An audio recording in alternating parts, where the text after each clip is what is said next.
Live. What's up? Hello, Facebook family. Hello. Obina and Belinda Indu here.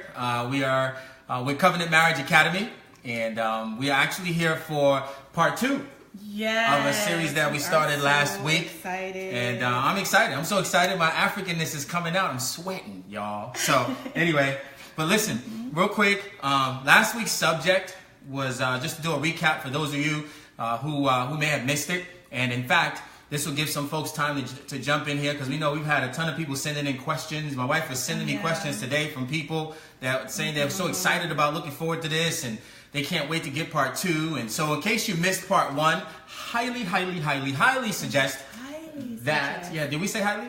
Highly. I meant to say highly. That you go back and check it out. It's on our Facebook page. It's Covenant Marriage Academy. And you can check it out there. You can also check out the other videos that we've done as well.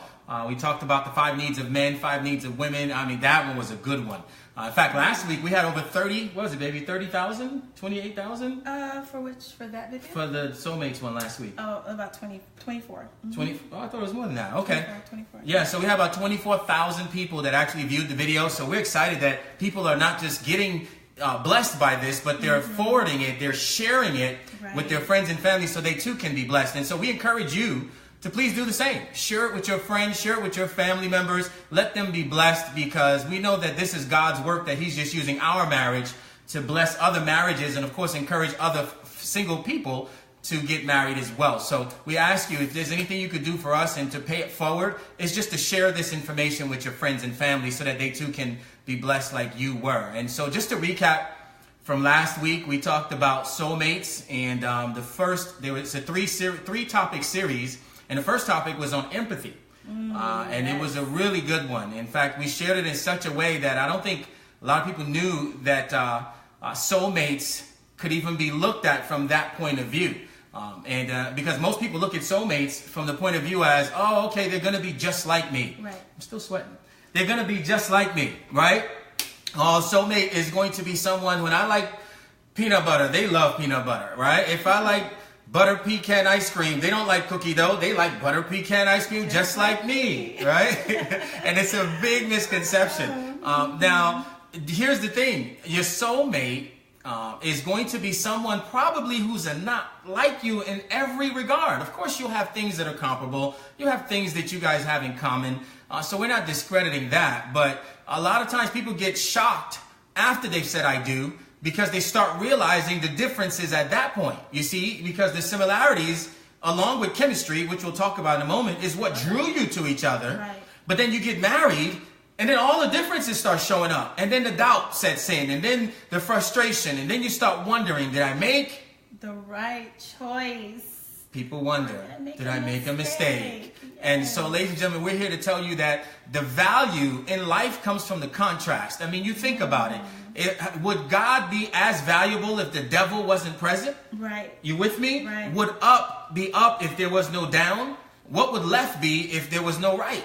And so the value comes from the contrast, from the differences. Right. And so once you start to understand it from that perspective, now you look at your mate as, instead of I made a mistake, it's like, man, you're the perfect, God is a genius. Yes. You see? And exactly what I needed. Exactly. Yes. Exactly. Because how do I grow if everything that you do is just like me? Yeah. And how do you grow if it's the same? Right. And so we went into detail on this last week. So I highly encourage you that if anything we just shared, go back. Go back and take a look at it, you guys. If anything we just shared makes sense to you, resonates with your spirit, go back and take a look at it. It really will bless you. Honey, anything you want to say on that? You did such an amazing job. Okay. No. Okay. Yeah. Well, thank you. You guys got it. Just go back and watch the video. Yeah. And don't forget, right now, I just want to take a quick moment. We're so excited because we're almost at 40,000 likes, which means that we've touched at least 40,000 people on our page. Yep. And we're so super duper excited about that. We're getting the message and helping families to be restored and helping little boys and girls stay together with their mommies and daddies. And to us, that means everything. So if you haven't already, and you're viewing this video, please take a moment, like our page, and then share it. share it with someone you know, like my husband just alluded to. Just share this information and help spread the word. You take responsibility for getting this message out as well. Absolutely. And so anyway, with that said, let's move on. And you know, one thing we forgot to mention last week, because we're very transparent, I think that's really where the source of our power comes from, is from God and our transparency with you all. We forgot to mention this last week, and it's about chemistry, right? Oh, yeah. It's one of the biggest things that attracts us to each other. Hey, listen, let's be real. And gentlemen, I'll talk to you, because we're usually the ones who kick it off, who get it going. It's usually not the woman approaching the guy. It's usually the guy approaching the woman. Right. And so for us as men, let's be honest. You know, God made us to be visual creatures, yes, right? So yes. before I can say I love you, before I can say I do, my eyes must say I see. Some of you get where I'm going. Keep your minds out of the gutter. All I'm saying is this: we're attracted to the person physically before we even get to know them. Yes. So chemistry does have a place. It does. Chemistry is important, right? Mm-hmm. But chemistry is not all of it. No. Right? Because if it was just chemistry, the divorce rate would be at 0%, because chemistry is what drew them together to even think of marriage and children and staying together for the rest of their lives. But if chemistry was all of it, then like I said, the results would dictate that. And so that is not the case. Chemistry is awesome. It's a great beginning. But just because you've begun something doesn't mean you've actually achieved it. It doesn't mean you've completed it. It just means you've started in the right direction, right? I can say, hey, I'm coming to your house, and I put your address in my GPS. I've begun. But that doesn't mean I'm there.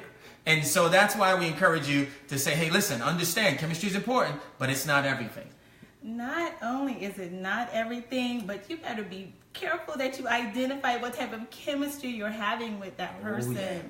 That is such a big deal, and most people think that all chemistry is good chemistry, when, you know, it really could be your messiness being attracted to that person's messiness. It's true. You know, because we struggle. We all have challenges, and we all may be struggling with something. Maybe it could be something like, you know, we're watching porn, and guess what? So that porn chemistry in you is now attracted and drawn to the pornography chemistry or the strip club experience in the person that you're having that chemistry with. So you want to make sure that your messiness is not being attracted to somebody else's messiness. The right type of chemistry is the chemistry inspired by God. That's the chemistry inspired that, you know, you look at your partner, you spend time with your partner, your spouse, and you decide as a result of the experience that you're having with them, you now want to become a better person. Mm-hmm. You now are compelled to have a closer relationship with your Creator, God. So be careful for that chemistry. It can be something so serious, and not enough people actually encourage others to identify the source of their chemistry. Yep. Just think about it like this, and this is the last thing I'm going to say about chemistry. Mm-hmm. If it leads you to a place that where you got to go hide, and you know you probably don't have any business doing that, it's probably your mess being attracted to their mess. So clean it up and move on. He's not the one. That's right. That's right. That's so true. So we got to pay attention to that. So let's move on. We are here to talk about the second part of being a soulmate and how do you become soulmates, because I don't think a soulmate is somebody you find. Right. We believe that a soulmate is someone that you become. You guys become each other's soulmates. And so the three parts that we've talked about, that we're going to talk about, the first one we did last week was empathy. And this week we're going to talk about generosity. All right. Yes. Generosity is the second part of having you both become each other's soulmates. Now, from a generosity standpoint, I'm sure we all get the word generosity, right? Everybody's heard be generous, right? It's the kind thing to do. Right. And by the way, if you all see us looking down, where people are tagging us and asking questions, so you'll see us constantly looking back and forth. It's because we're engaging. I don't want you all to think we're ignoring you. But generosity, everybody knows what it means. Everybody knows it means, hey, give. Everybody knows it means, hey, share. Everybody knows it. Hey, we've got a 2 and a 3-year-old. They get generosity. Oh, yeah, because right? they always us share. To give them stuff. Oh, yeah. Oh, they do share, too. Yeah, they do. When they're in a good mood. Yeah. I think it's more us being generous to them, right? Right. So, anyway, Daddy's always generous with his food, and I'm never full. But anyway, so we all get generosity, right? We do. But let's go even deeper than the surface level of generosity.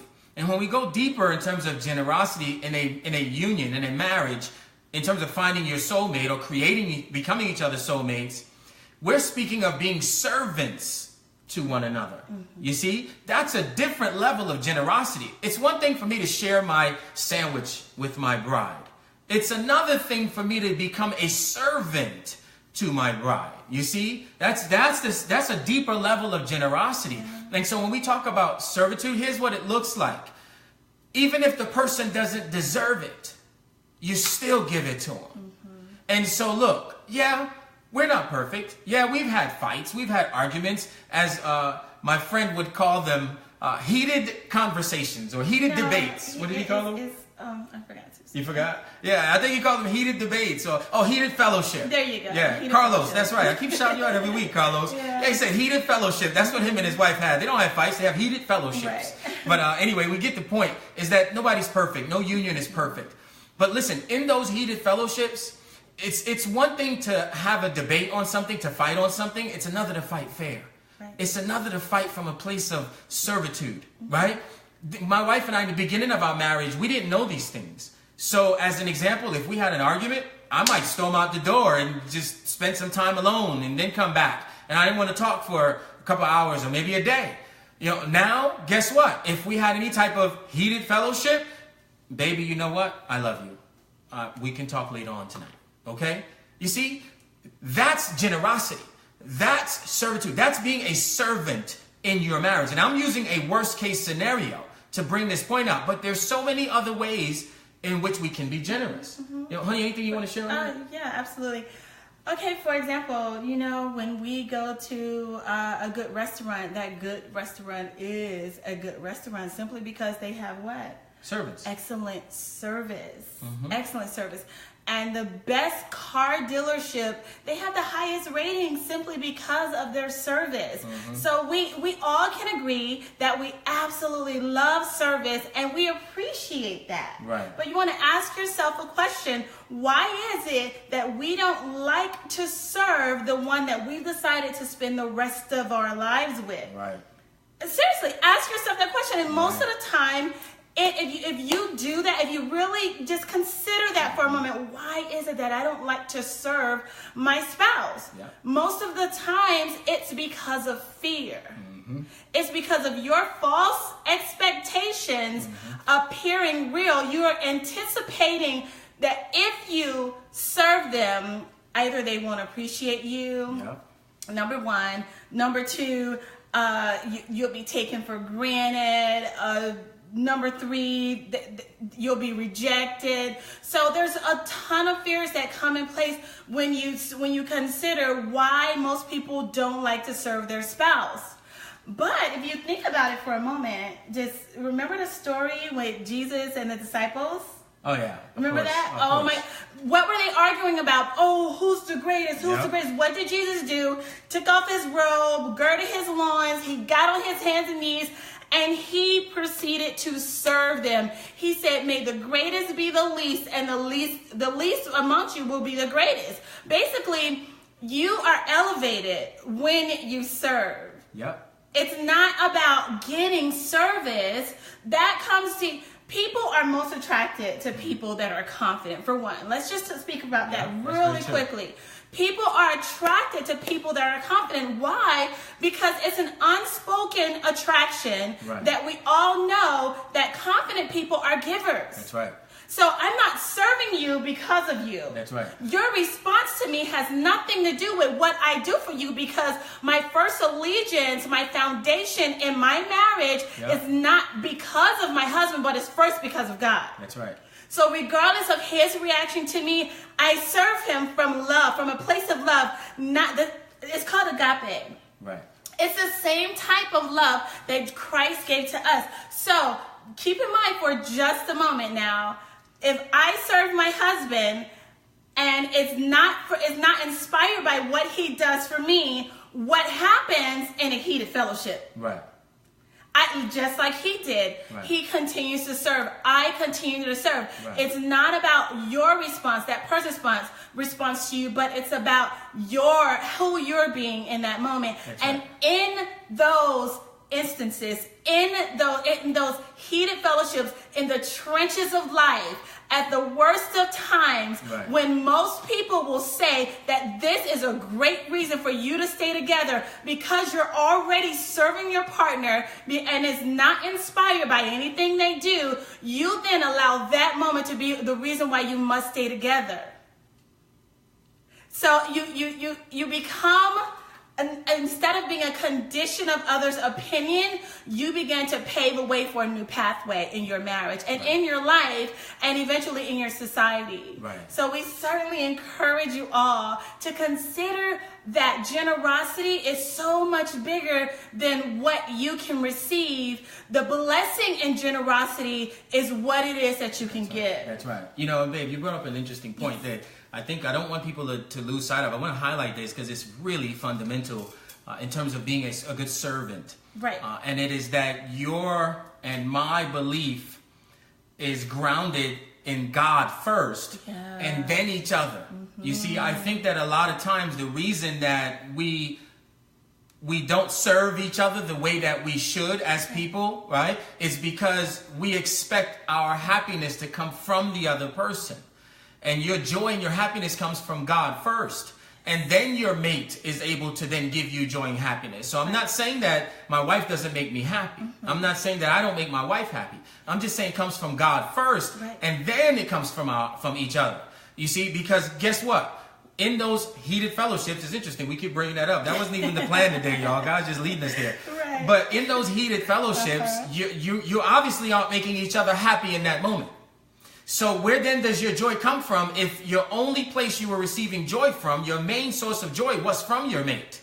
You see? So what happens then? That's when cruelty steps in. That's when the lower sides of all of us step in. You see, we all as human beings, the reason I believe we're human beings is because we got good and bad in us.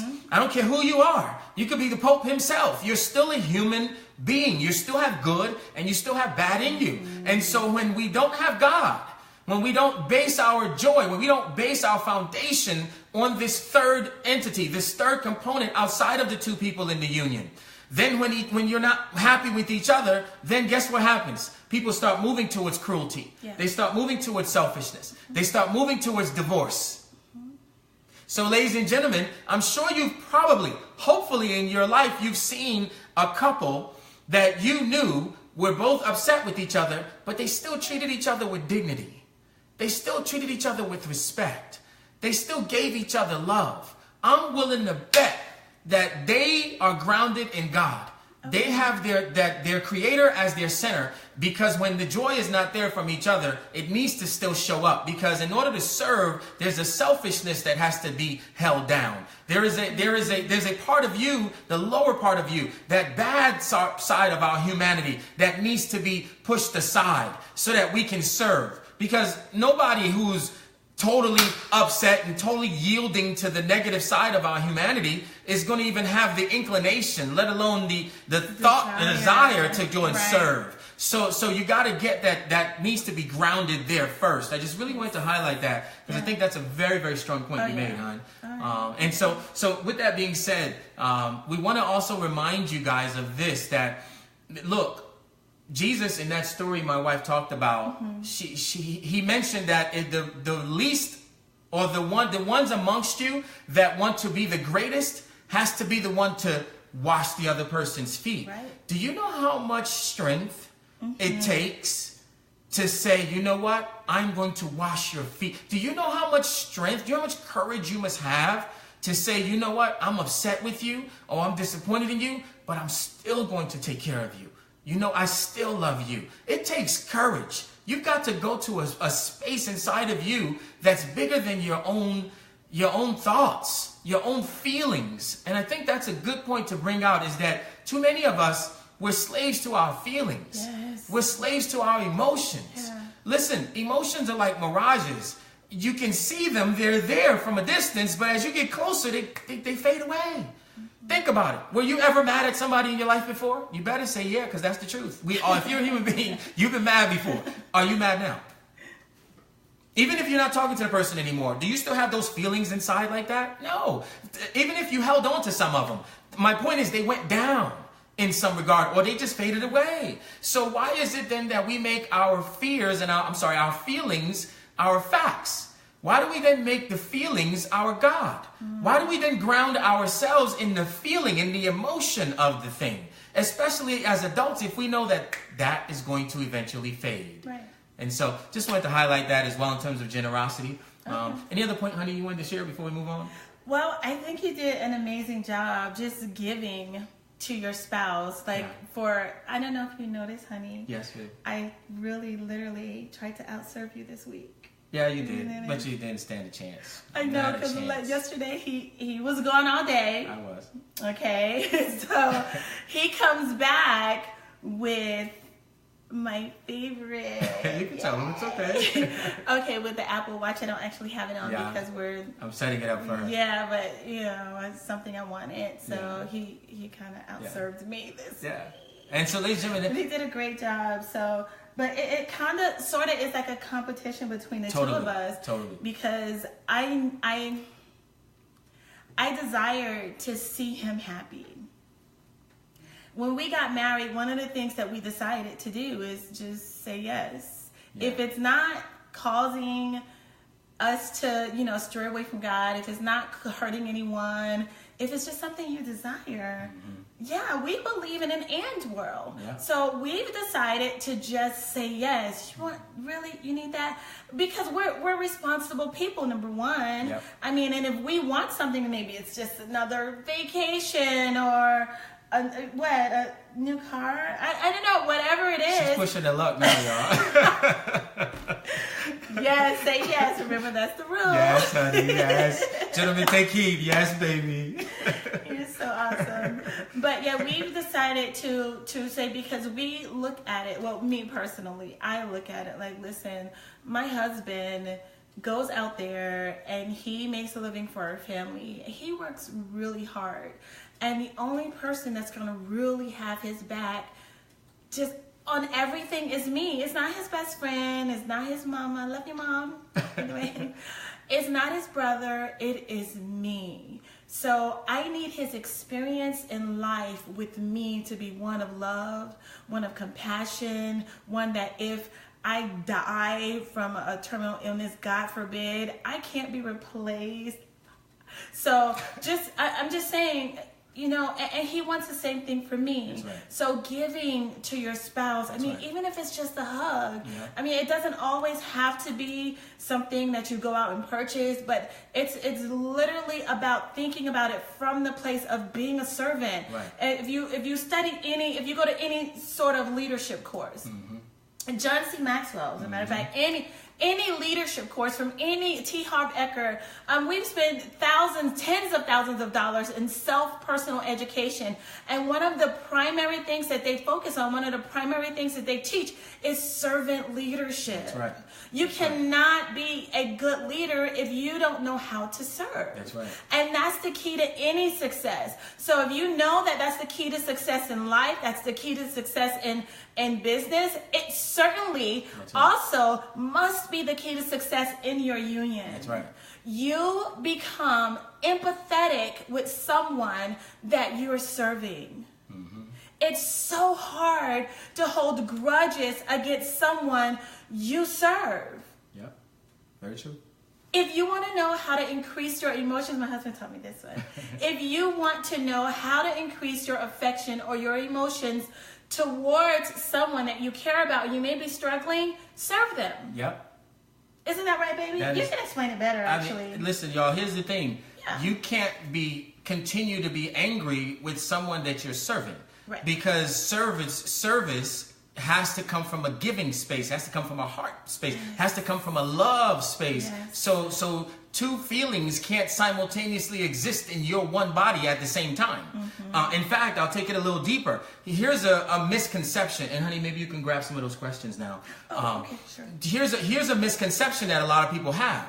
A lot of folks believe, and you probably heard this too, because I heard it when I was growing up. It's better to give than to receive. Here's what I say. It's just as important to receive as it is to give. Because you got to think about it. If I'm giving to my wife, right, the way we've heard it is I'm being blessed. But do you all agree too that she's being blessed because she's receiving? Right. Matter of fact, if I go to give and she doesn't receive, what then happens to both of us? We just blocked each other's blessings, didn't we?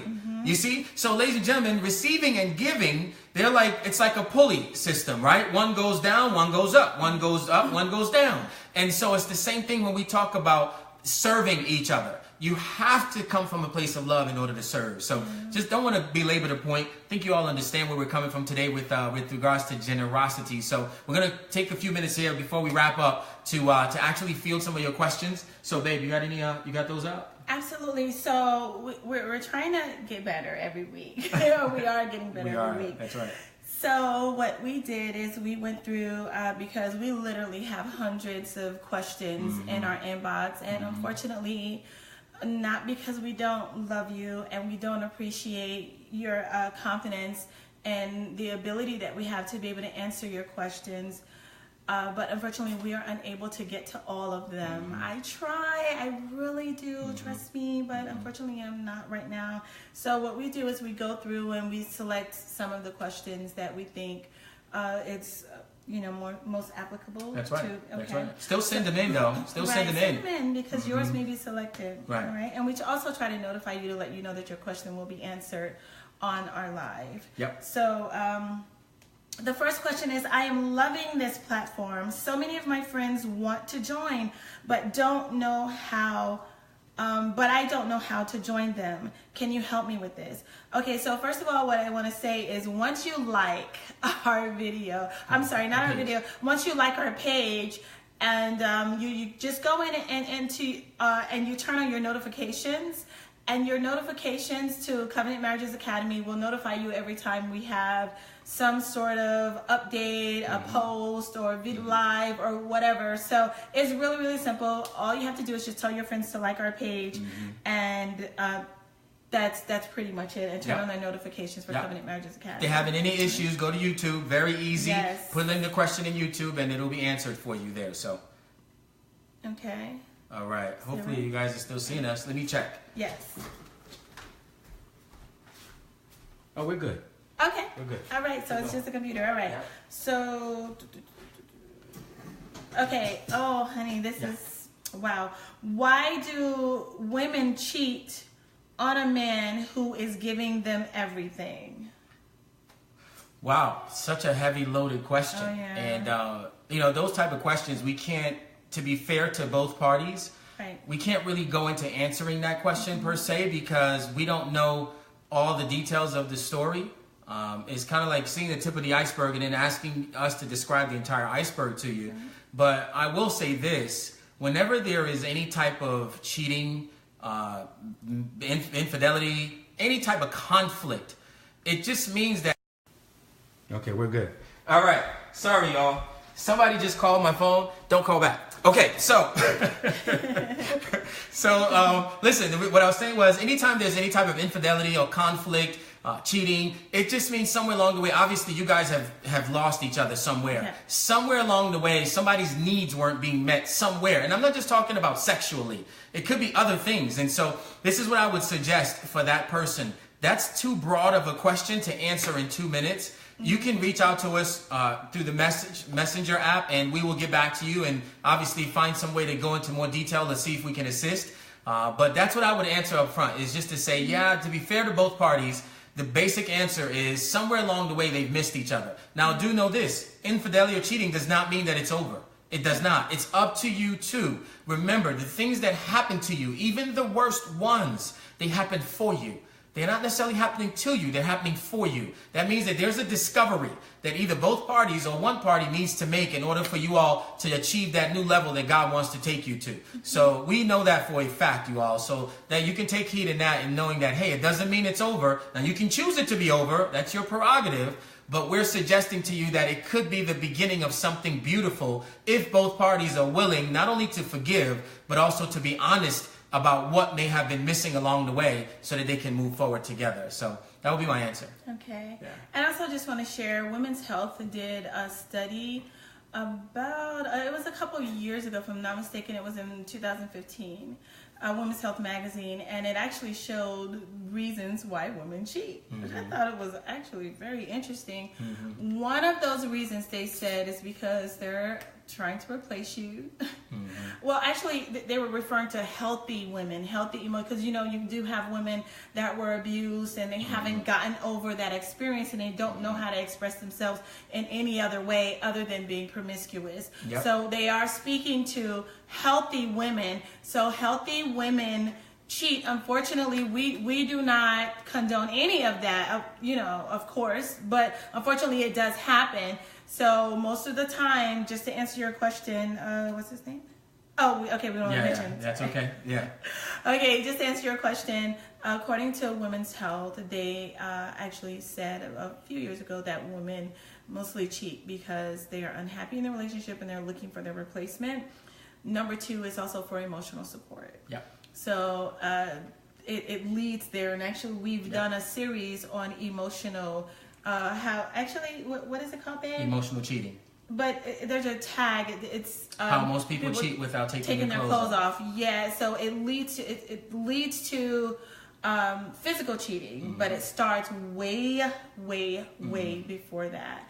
So definitely, our hearts go out to you, and we sympathize with you, because no one should ever have to endure such hardship. So our prayers will also be with you, and like my husband said, please, send more information and potentially go to our website and schedule. Is our calendar there yet? You can schedule maybe. Not yet. Okay, we also have a series, guys, that we're going to release in the next couple of weeks here, probably in the next week, 2 to 3 weeks. I'm not sure exactly when, but it's very soon. Promise you that will help you in these areas. So because a lot of times whenever you have conflict, again, it's because needs aren't being met. So because the reason a relationship works is because you're two people meeting each other's needs. Again, two servants to each other. So whenever there is any type of discrepancy, again, somewhere along the way you've lost sight of that. So, honey, I think we have enough time for one more question. One more question. Okay, great. So, what do you mean by? And they were alluding to last week's live. Okay. So, what do you mean by my emotions should guide me and not drive me? Ooh, good question. Whoever that was, good job on paying attention. Yes. So here's the thing. It's funny. We talked about emotions today too. Emotions are kind of like, when your smoke detector goes off, does it always mean there's a fire? No, it just means that there's something happening you should be aware of. Right. It could be that the stove is on and something dripped. I've seen that happen. My wife is cooking and something to drip onto the base of the stove and of the oven, and then it starts to create smoke, but nothing is wrong. Nothing is on fire. The house is fine. Speaking of fire, that's crazy. We just had a house fire. It's amazing. I thank God that we came out of it. We lost everything, but God is He's our chariot. So anyway, so long story short, here's my point. It doesn't necessarily mean anything is wrong. It just means, hey, pay attention. Something's going on. And so when you have emotions, most of us, here's what we do. It's kind of like the smoke detector going off, and you immediately grab the kids, grab everything, and run out the house. You don't even know if there's a fire. So all we're saying is that feelings are an indicator, like the smoke detector. Beep, beep. It means something is going on. Come pay attention to me. I'm screaming for a reason. Yes. So emotions should do the same thing. They're an indicator. Beep, beep. Something's going on, but it doesn't mean that what you're feeling is the direction that you need to react in. Okay? Remember we discussed last week the difference between human beings and animals. Remember the 5 powers: your reason, your conscience, your judgment. And the animals operate from their lower powers, their appetite, their passion. So what makes us higher than the animals is that when those feelings come up and we feel like doing something, we reason, is this good for us? Our conscious steps in and gives us a solution, and then we make a decision, which we cast our judgment, and then we decide. Right. So we are higher than the animals because of that. Right. So it just simply means that we don't let our feelings dictate what direction we're going to go into. Right. Because I mean, hey, especially in a marriage, oh my goodness. That's why we teach also that love is a principle. It's not a feeling. Right. Because what about next week when you don't feel like you love him anymore? Or what about next year when you don't feel like you love her anymore? Fact is that you did not decide to marry her because of a feeling, at least we hope not, but you married her because of the principle, and you've decided to stick with your commitment because of the covenant that you made between your spouse and God. So remember, feelings should never ever drive you. They're there, like my husband so eloquently put it, to simply guide you and to let you know that there is something that you need to pay attention to, and potentially there is something that's wrong, but it should never determine the way you react to a situation. And I think that's a great one to give an example on. Do you have one? For feelings? Yes. An example of feelings? Yeah. Okay, well, I have one. Go for it. Okay. Go for it. All right, great. Well, say for instance you're in a fight, or your husband didn't, or your wife didn't cook dinner. You come home and you're upset, there's no dinner on the table, and you're hungry, and man, she's been home all day, doesn't she know I need to eat? Okay, and so you get home and no food, so you feel angry, you feel upset. And now your feelings say go in, lash out on her, go off on her, do all these things. But principle is, you know what? Reason, conscience, and judgment. You're higher. You're an intelligently created being. So you're higher than the animals. So you're able to do that. You're able to reason, say, okay, this is not like her. What is it that's happening now? It's her night to cook. So why is there no food? Let me ask questions. Let me go to my spouse and let me ask, baby, is everything all right? Why is there no dinner? Then you find out she was in a car accident and didn't want to scare you, and she just got home or whatever. Right. Or you found out the baby got sick, and or whatever the case was. Fact is, do not allow your feelings to drive you into making a decision. I mean, because we all can get frustrated, we all can get angry, but the Bible is very clear: sin not. So that's right. That's right. They said, the Bible says, be angry but sin not. That's right. Right. It's okay to have those feelings, but don't act on them. Right. I think you really nailed that one, honey. When they're negative. Yeah, absolutely. Nothing wrong with acting on the good feelings. If you're feeling love, if you're feeling affectionate, then it's okay to act. Yeah. If you're feeling love and affection, it's time to put the kids to bed and put another one in the oven. Okay. All right, I'm gonna be good. I promise I'll be good. But anyway, listen, y'all. That brings us to the end of this session with you guys. As always, we love spending this time with you every single Tuesday, Relationship Tuesdays. And again, we ask that you pay this forward, right? That's all we ask. Pay it forward. Tag your friends. Share it with your family members. Share it with people you love. Share it with those that you just met. Let them be blessed as well. Let's not play God and make the decision for them. Give them a chance to see this information for themselves. And also, too, we mentioned earlier that we've got something coming out just for you all. We do. And we're not going to go too far into it yet, but stay tuned. I promise you it'll bless you, because so many people keep reaching out. Hey, is there a way that we can get this? Is there a way that I can listen to this in the car? I had somebody ask me that just last week. And so we created, again, something that we're going to share with you in the very near future here. And then next week, we're going to talk about priority number 3. Oh, I'm so excited. So, question for you guys. You ever wondered why you see couples that's been married for 20 years, 30 years, or and then all of a sudden when the kids move out, they get a divorce. And they blame some silly excuse, no real reason, but it's like they just felt like they just grew apart. Well, we're going to address all that under next week. If you want to be together with your mate, or when you find your mate, you want to be together with them forever, for the rest of your life, until death do you part, for real, then make sure you are there. If you have anyone who's had that issue in their life, maybe it happened to in your family, maybe it happened to your mom, maybe to a neighbor, whomever, please share this information with them next week. Guys, our agenda is just God's work. It's not about us. It is about Him and His work. So we're so excited for what's happening. We're so excited for the transformation that's happening in you guys' lives, and also in our marriage, because we teach it, but we get to hear it again, which is so phenomenal. So just keep in mind that this information is going to be so different than what you may be accustomed to hearing about relationships and about love,